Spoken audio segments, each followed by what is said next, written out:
Ah, the joys of postcoital sleep. That's what allowed me to handcuff my wife's hand to our custom handcrafted ash wood headboard. She didn't wake up right away. She cautiously opened her eyes and then cried out. Her scream woke her lover, Bob Simmons, who quickly discovered that his wrist was also handcuffed. Bob's scream was a little more manly as he fell off the bed, twisting his arm and cutting his wrist. He scrambled back onto the bed, the words he was about to say stuck in his throat. I'm guessing that upon waking up, your mistress's husband, standing at the foot of the bed with a large caliber revolver pointed at you, will do it. Did you guys sleep well? I asked. My God, Jerry, it's not what it looks like, sobbed my wife. Well, let's figure out what it looks like, I said. You're lying in our marital bed with a stranger trying to convince me that you're a faithful little wife? Don't do anything stupid, Bob wheezed. You don't go to jail over a cheating wife. His eyes were still fixed on the .35 Magnum in my hands.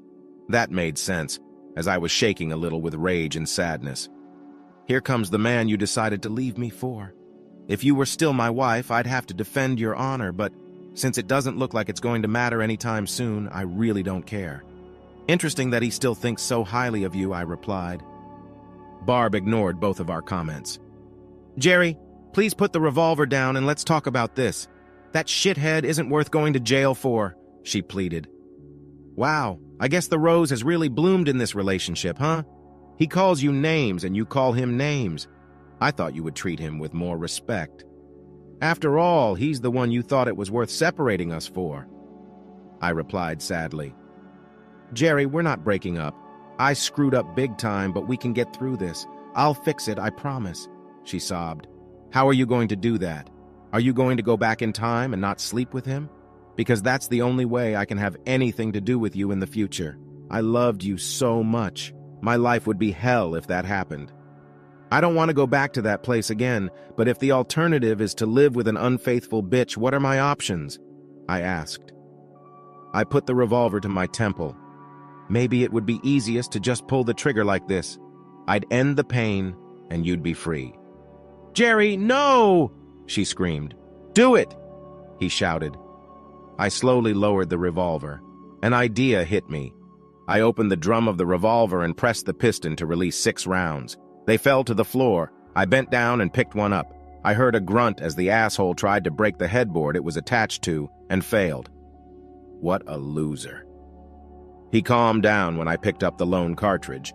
There was a look of horror on Barb's face. It's a .35 Magnum round that weighs 125 grams. When the bullet leaves the barrel of this revolver, it travels at 1,500 feet per second.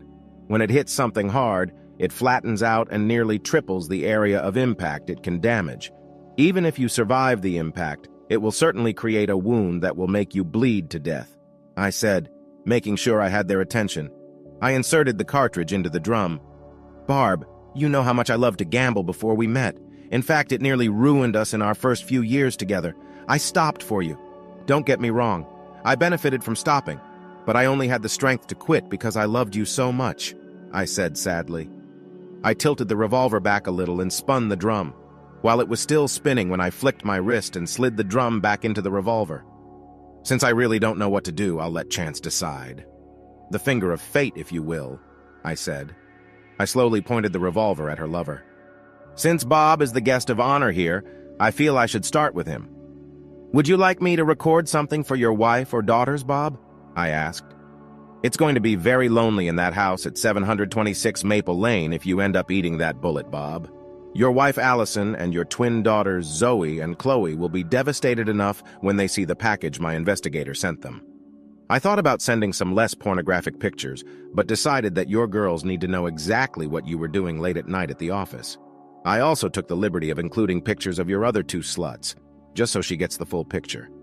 I didn't think he could get any whiter, but when I pointed the revolver at him, he paled even more. I cocked the hammer back. He closed his eyes. I pulled the trigger. Click. The hammer fell on the empty cartridge case.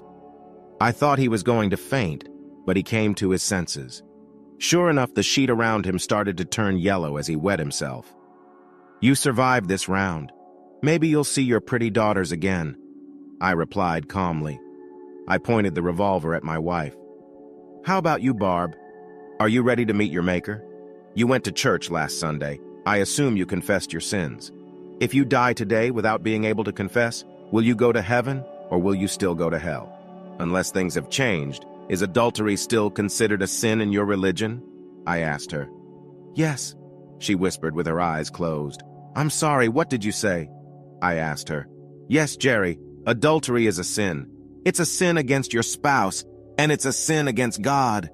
I never admitted to what I did. I'm going to hell if that bullet hits me, she said. Well, let's see if your God wants you to live, I replied, pulling the trigger back. I squeezed the trigger. Click! The hammer fell on the empty cartridge case. She sobbed as I aimed the revolver at my temple again. I was in such a dark place before you came into my life, Barb, I told her. The only time I ever felt any good was when I was on that winning streak. It was never about the money. It was all about the excitement. I remember thinking about how kind and gentle you were as you worked my hands that night in the emergency room. Gino's thugs really did something to me. I told myself that if I had a caring woman like you in my life, I wouldn't need to play. Did I ever tell you that it was the memory of your hands bandaging mine that made me stop?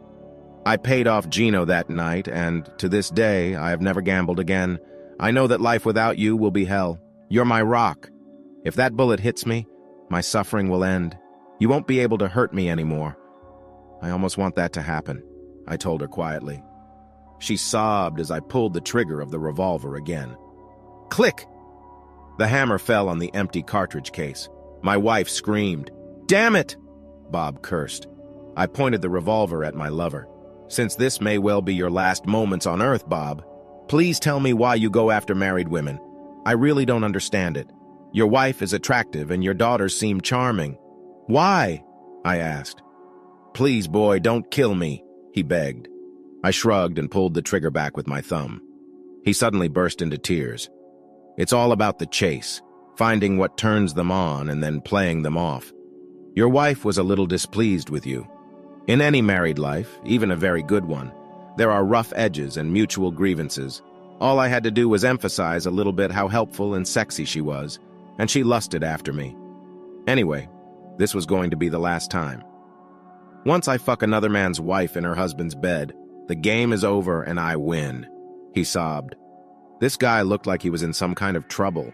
He looked pretty pathetic lying on the dirty sheets. I should have taken a picture, but I didn't want any compromising evidence. I heard him groan, trying to break the headboard of the bed again. I looked into his eyes. I pulled the trigger. Click! The hammer fell on the empty cartridge case. The asshole lost consciousness.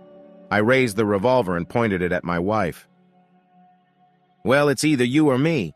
I'm a little sad my lover dodged a bullet. I love you, Barb. I almost hope it wasn't you. Things would be a lot cleaner if I came home, found you two in bed, and then couldn't take it and killed myself. You'd be alive. I wouldn't have to deal with the murder. All that pain would be gone, and you'd be free to fuck whoever the hell you wanted, I told her sadly.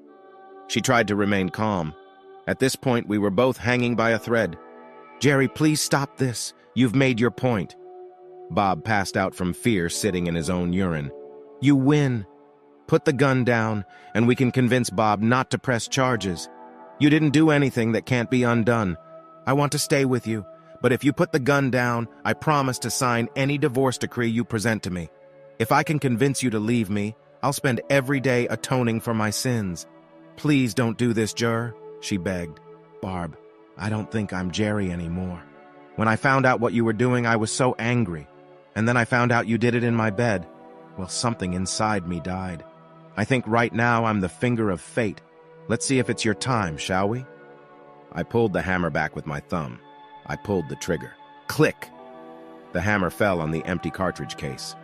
Barb began to roar as I pointed the revolver at my head. Looks like fate has decided. I love you, Barb. I'm sorry it's come to this. I hope you find happiness, I said, slowly pulling the trigger. Jerry, please don't, she screamed, trying to break the headboard she was handcuffed to. I'll leave or I'll stay and you can beat me senseless. Please don't do this. Oh God, help, help, she screamed. It's better this way, Barb. I love you, I said sadly. I closed my eyes. I pulled the trigger. Click! The hammer fell on the empty cartridge case. I guess I should explain. You can see that as a player, I'm pretty good with my fingers. Gino mangled my left hand, but my right hand was still pretty good. Card tricks, shuffling chips, and coin flips all develop your dexterity. So getting a cartridge out of a revolver's drum isn't that hard, especially when your audience is focused on the barrel. Tilting the revolver backwards to turn the cylinder gave me enough cover to remove the cartridge from the revolver and put it in the palm of my hand. After that, it was all a game. Why? Because I wanted them to feel fear and pain, but I wasn't prepared for the ordeal for these assholes. Back to our story. I laughed so hard when I saw the look on my wife's face. "What, slut? Did you really think I was going to jail because of you two? Ha!" I managed to choke out, trying to catch my breath. Still laughing, I bent down and picked up all 6 rounds of ammo from the floor. I loaded the revolver for real this time. There was no point in taking any chances. I tossed the key to the handcuffs to my wife. She was sobbing and seemed to be panting slightly. Jerk Bob was coming to his senses. Barb was still sobbing and made no move to pick up the key. I noticed that Bob was focused on the key, but was looking at me, contemplating what he should do.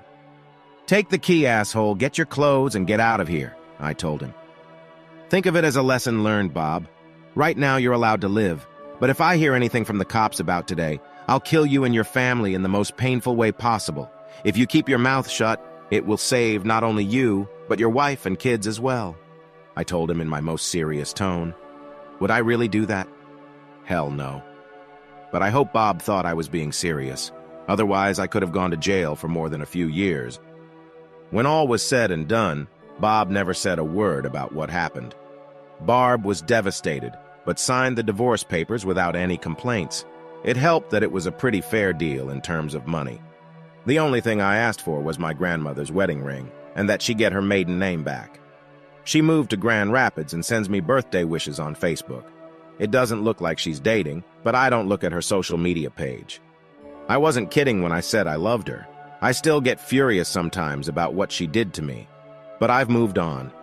There are more good days than bad, and there are already a few women I'm friends with benefits. Bob is divorced, and the last thing I know about him is that he lives in a shitty one-bedroom apartment, paying spousal and child support that has nearly broken him. I sent him one instant message before he blocked me.